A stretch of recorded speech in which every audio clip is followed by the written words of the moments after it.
Hi, first graders. I'm going to read from Charlotte's Web again. We are on chapter 9, Wilbur's Boast. A spider's web is stronger than it looks. Although it is made of thin, delicate strands, the web is not easily broken. However, a web gets torn every day by the insects that kick around in it, and a spider must rebuild it when it gets full of holes. Charlotte liked to do her weaving during the late afternoon, and Fern liked to sit nearby and watch. One afternoon she heard a most interesting conversation and witnessed a strange event. "You have awfully hairy legs, Charlotte," said Wilbur, as the spider busily worked at her task. "My legs are hairy for a good reason," replied Charlotte. "Furthermore, each leg of mine has 7 sections: the coxa, the trochanter, the femur, the patella, the tibia, the metatarsus, and the tarsus." Wilbur sat bolt upright. "You're kidding," he said. "No, I'm not either." "Say those names again. I didn't catch them the first time." Coxa, trochanter, femur, patella, tibia, metatarsus, and tarsus. "Goodness," said Wilbur, looking down at his own chubby legs. "I don't think my legs have 7 sections." "Well," said Charlotte, "you and I lead different lives. You don't have to spin a web. That takes real leg work." "I could spin a web if I tried," said Wilbur, boasting. "I've just never tried." "Let's see you do it," said Charlotte. Fern chuckled softly, and her eyes grew wide with love for the pig. "Okay," replied Wilbur. "You coax me and I'll spin one. It must be a lot of fun to spin a web. How do I start?" "Take a deep breath," said Charlotte, smiling. Wilbur breathed deeply. "Now climb to the highest place you can get to, like this." Charlotte raced up to the top of the doorway. Wilbur scrambled to the top of the manure pile. "Very good," said Charlotte. "Now make an attachment with your spinnerets, hurl yourself into space, and let out a drag line as you go down." Wilbur hesitated a moment, then jumped out into the air. He glanced hastily behind to see if a piece of rope was following him to check his fall, but nothing seemed to be happening in his rear, and the next thing he knew he landed with a thump. "Oomph!" he grunted. Charlotte laughed so hard her web began to sway. "What did I do wrong?" asked the pig, when he recovered from his bump. "Nothing," said Charlotte. "It was a nice try." "I think I'll try again," said Wilbur cheerfully. "I believe that all I need is a little piece of string to hold me." The pig walked into his yard. "You there, Templeton," he called. The rat poked his head out from under the trough. "Got a little piece of string I could borrow?" asked Wilbur. "I need it to spin a web." "Yes, indeed," replied Templeton, who saved string. "No trouble at all.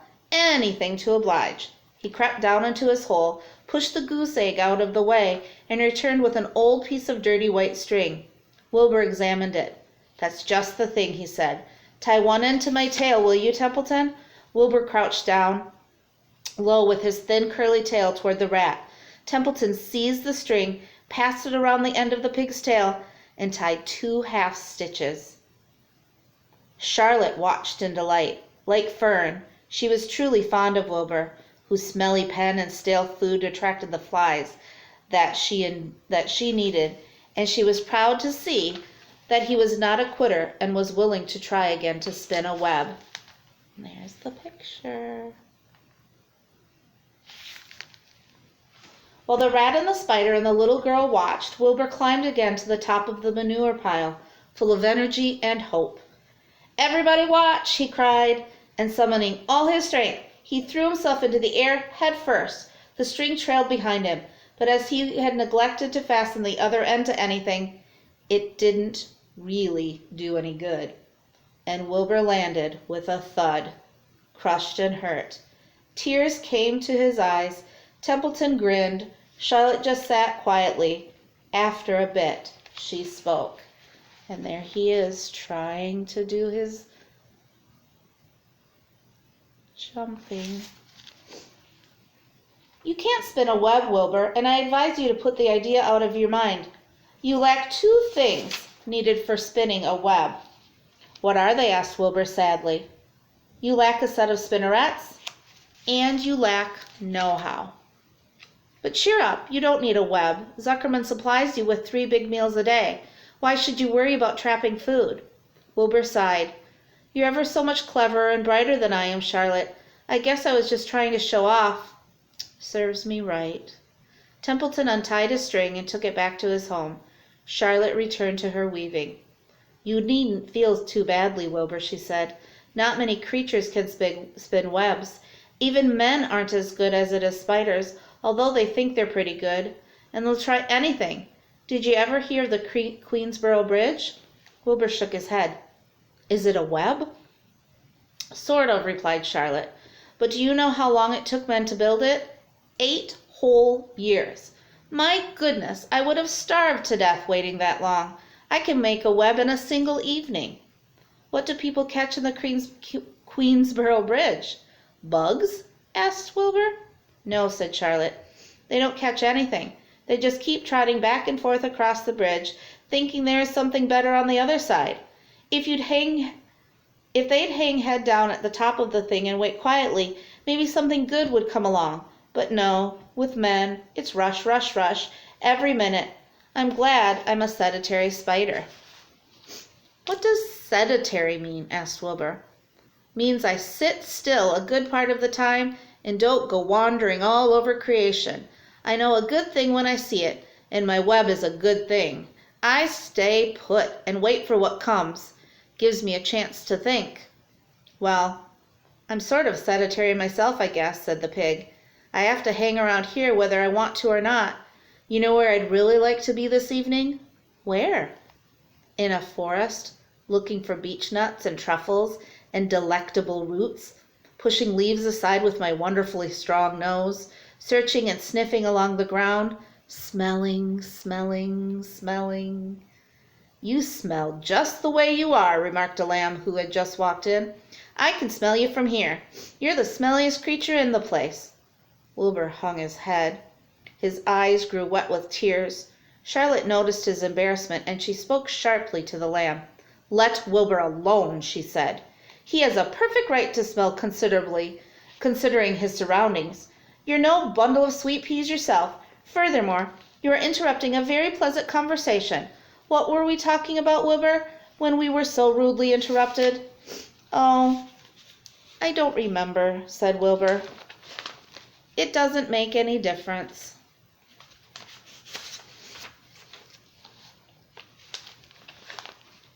Let's not talk any more for a while, Charlotte.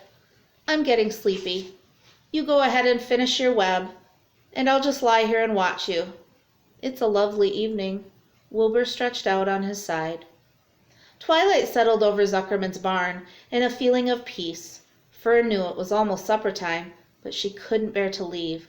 Swallows passed on silent wings in and out of the doorways, bringing food to their young ones. From across the road a bird sang, Whippoorwill, whippoorwill. Lurvy sat down under an apple tree and lit his pipe. The animal sniffed the familiar smell of tobacco. Wilbur heard the trill of the tree toad and the occasional slamming of the kitchen door. All these sounds made him feel comfortable and happy, for he loved life and loved to be a part of the world on a summer evening. But as he lay there, he remembered what the old sheep had told him. The thought of death came to him, and he began to tremble with fear. Charlotte, he said softly. Yes, Wilbur. I don't want to die. Of course you don't, said Charlotte, in a comforting voice. I just love it here in the barn, said Wilbur. I love everything about this place. Of course you do, said Charlotte. We all do. The goose appeared, followed by her 7 goslings. They thrust their little necks out and kept up a musical whistling. Like a tiny troop of pipers, Wilbur listened to the sound with love in his heart. Charlotte, he said. Yes, said the spider. Were you serious when you promised you would keep them from killing me? I was never more serious in my life. I am not going to let you die, Wilbur. How are you going to save me? Asked Wilbur, whose curiosity was very strong on this point. Well, said Charlotte vaguely, I don't really know, but I'm working on a plan. That's wonderful, said Wilbur. How is the plan coming, Charlotte? Have you got very far with it?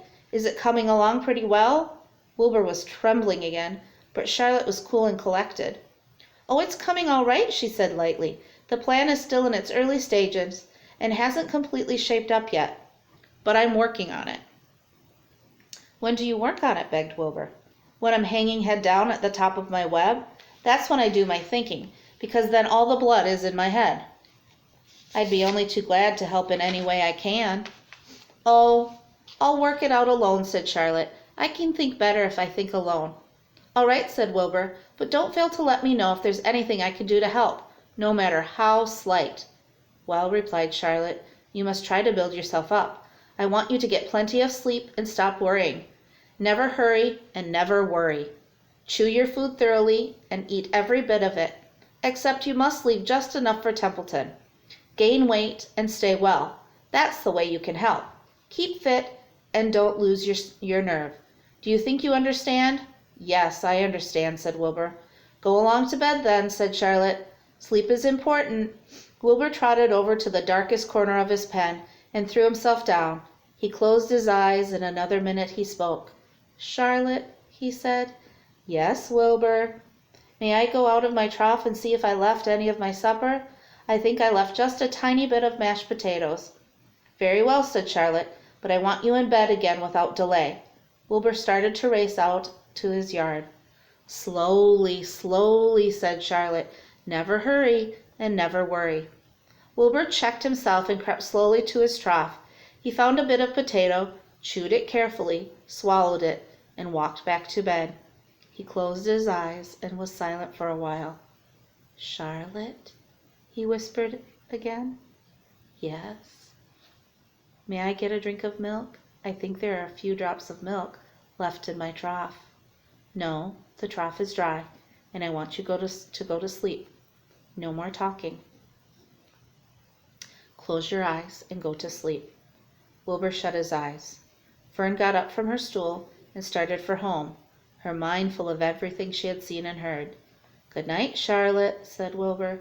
"Good night, Wilbur." There was a pause. "Good night, Charlotte." "Good night, Wilbur." "Good night." "Good night." Don't you wish you could overhear creatures talking? See you later.